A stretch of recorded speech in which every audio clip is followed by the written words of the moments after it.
Game Life Rising here.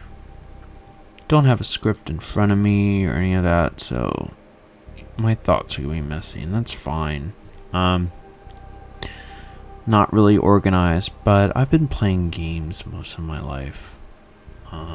I love them. I play them all the time. And throughout the years, I've been noticing a really more and more disturbing trend that is really starting to worry me, in which more and more games are being released broken. More and more of them are becoming dependent on servers, which you need to connect online in order to play, even though they're single player in these games. You still need to be connected to a server.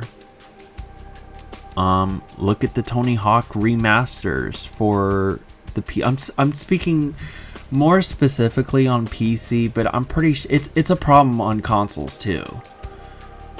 And it's really been motivating me to make this video, because I don't make videos on this stuff. I just experience them, I play them, and then I complain about them, I get upset, and I just move on, whatever. But it just seems to be getting worse and worse and worse, and it got to the point where it really is beginning to piss me off, because more and more games are being tied to these freaking online servers. Game preservation taken out the window. They eventually delist it, and they take the game offline. You can't even play it anymore. Like the crew's being taken off online. You can't play it even once it hits April. That's it. The end of March, that's it. You can't play it anymore. And it's sad, because it's not necessarily excuse me, a game that you have to play on play multiplayer. I've been playing that game mostly single player by myself. So why the hell should I be connected to an online server where I could easily play that game single player? In fact, I think on Steam the Crew is listed as a single player game. At least is single player and also multiplayer. I'm just gonna double check that, but I'm pretty sure. Yeah, it says single player, but yet they make it dependent on a freaking server. And it's not just the Crew, it's a lot of other games. Like freaking Test Drive Unlimited 2. Look at that game. That got delisted. You could play that game single player, and look now, it's no longer playable. And it's really pissing me off, because games are becoming more and more dependent on these infrastructures, which is not really necessary. And it just seems to be getting worse and worse. And it really pisses me off, because there's so many games that get released. There's no possible way in my life that I can ever play them. At least not play them all. So whatever I do find that I find interesting, I'll add it to my wish list, because I have so many games in my back catalog. There's no freaking way in hell. All these games are demanding my attention. I only have a limited time that I have. I only have a limited amount of time to spend playing these games. And by the way, a lot of these games are freaking long, demand so much of your time. There's no freaking way. And games, from what it seems like to me, are all wanting to be longer and longer and longer, because it seems like it's just like this weird mentality to where the value of a game, the value proposition, is completely dependent on the hours that could be spent on it in order to before it's completed. Like, you know, dollars equal is like per hour. I just don't get it. Because to me, as long as a game is really enjoyable, I don't care if it's short. I don't care if it's 5 or 6 hours long. If each one of those hours are really enjoyable, I'm not gonna care. Especially, that's great for me, because I'm a normal person who goes to who works an 8 hours a day job Monday through Friday. and then I have chores after. I don't have time to be invested 100+ hours into a big open world game. Like, games seem to be trending more towards today.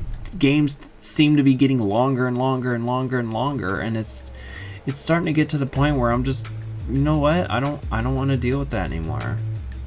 I wish I could play them, but I can't. I just don't have the time. I don't want to be spending 2-3 months on one single game trying to finish it when there's so many other games in my back catalog that I just want to get rid of or get done. I mean, I don't want to play games just to complete them. I want to play them to enjoy them. That's what I do. But anyways, another problem that I have is a lot of games are just being delisted. Now, I understand there's licenses, especially with racing games, where there's, you know, there are a lot of different car companies. There's, you know, music tracks and sponsorships and stuff like that. You know, there's a limited time, the license expires. I can understand that. That's totally understandable. But at least communicate that to us when the game's about to be delisted. Now, we do get sometimes where, you know, the publisher will announce, hey, look, this game is going to be, you know, delisted within this date. Grab it now before it goes away. And I really appreciate that. I'm okay with a game being delisted, but at least let me freaking know about that. But a lot of the times that doesn't freaking happen. Let's look at the Grid from 2019. This is a game, part of a series of Grid games. This was supposed to be like a reboot, I guess you could say. That game, I discovered this on my own. Wasn't announced. There was no news articles about it. It was just quietly delisted. I had no idea. Lucky for me, I already bought the game and all its DLCs. But how I found out about this, I was just curious because I was thinking about playing this game because I have in my library. I have tons of games in my back catalog, tons of games in my Steam library. I was like, well, maybe I'm curious if there's like any other DLCs that maybe I missed out on that I didn't get yet. And then I was like, okay, well, let me check the store. I'm curious.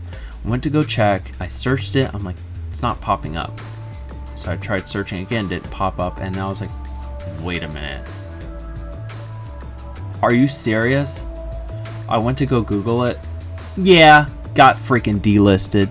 Wasn't announced, no news articles about it. You know how I found out? There were two forums of people mentioning about it. Oh yeah, I noticed it's gone. Oh, that's too bad. And then one of the people was like, oh, well, you know, I don't really like that game anyway. It wasn't that good. Doesn't matter. Just because you didn't like it doesn't mean someone else out there won't like it. But anyways, it just pissed me off that this wasn't even announced. Like, they just silently delist the game and not even say anything about it. Now for you, if you're out there and you had that game on your mind, you had it on your wish list, and you want to go and buy it because you were too focused on all these other games, because there's so many games out there, there's no possible way that you can play every single game that comes out. And you want to go and play it, you can't buy it anymore. So my advice, buy a Steam key for like the Ultimate Edition before the prices of those go up. That's my advice. But this is just a disturbing trend that I'm noticing. More and more games being delisted, unannounced, games being tied to online servers, just overall game preservation being less and less and less respected. And it's really sad. And it's slowly starting to turn me off into modern mainstream AAA games. And it's starting to turn me towards more older retro games or indie games who actually respect the player's time and actually try to put in more passion into the game, making it more fun. And not trying to waste your time with trying to, you know, put in as much as they can with fucking it with, FOMO and trying to keep the player engaged so they'll buy in more of the microtransactions. There's a lot of really good indie games that respect your time, are actually really fun. Like Trail Out. I'm really enjoying that game. That game is really good, and that's an indie game. It's like an homage to the old Flat Out games. It's like playing the Flat Out 3 that Flat Out never truly got. The Flat Out 2 sequel that Flat Out really truly never got. Yeah, there was Flat Out Carnage and Flat Out 4, but those weren't made by Bugbear. But this game, it feels like it's truly like the Flat Out 3 that we were all waiting for all of us who were hoping for like a true sequel to Flat Out 2. That's a really good indie game. Another one is Motor Town. That game is really a lot of fun. I'm really enjoying that. There's a lot of indie games that I really like, and I feel like I'm having more fun with those than a lot of the mainstream AAA games that are just so grindy, and they a lot of them just keep shutting off, like freaking The Crew. I'm really pissed off about it. Test Drive Unlimited 2, that was like one of the earlier games that started to kind of kickstart this unfortunate trend of like single player games that are just no longer playable because they decided to they locked the game down onto to become dependent on a server that's no longer available. Now you can't freaking play it anymore. And it's really sad. And if it keeps going the way it's going now, I think I'm just gonna start losing interest in these games and just start to shift over to more indie games and older retro games. And I'm pretty sure I'm not the only one, and I do notice more and more voices calling this shit out, to where there's these companies don't care about you. They just want your money, and they don't want you playing older games. And that's another theory of mine. I know this video is just kind of messy, and I'm not really running, I don't have a script in front of me. This is all top of my head, but I have a theory on this.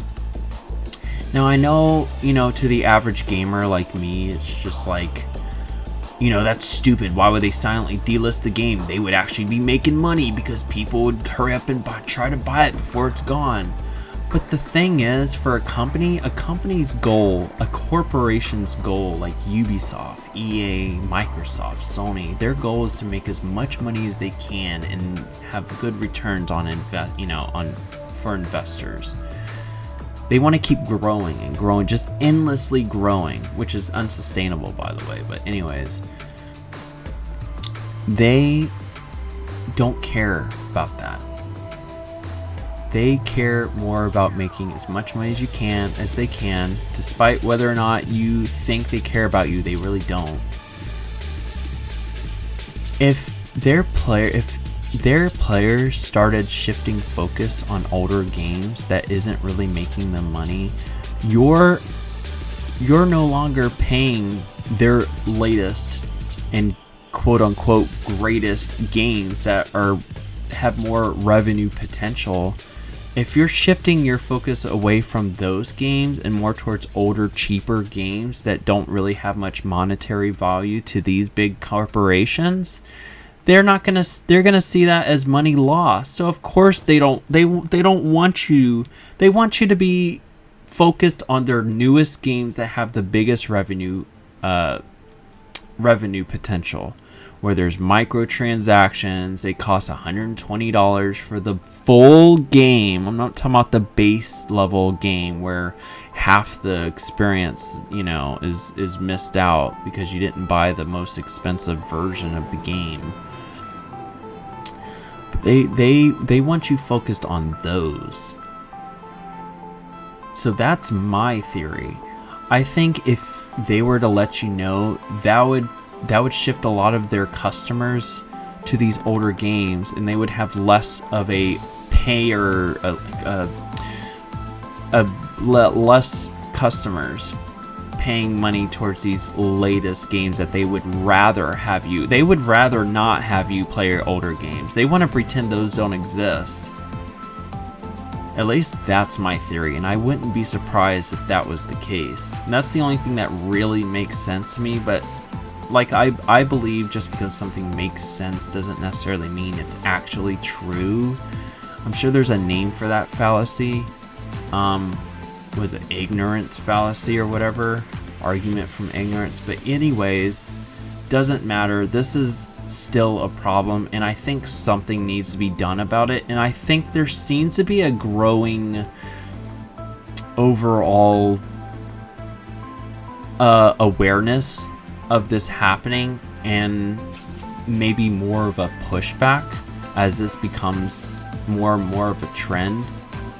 And I'm hoping something can be done to prevent this, and I'm hoping more and more people start to lose interest as more and more games demand more and more of your time, because all of us only have so much time, and there's only so many people out there who are playing games. And I think we might see at least a smaller version of a game crash. I truly don't believe we're gonna get like a full-on game crash like we did, what was it, in the early 1980s, that there was a big game crash. I don't think that's gonna ever happen.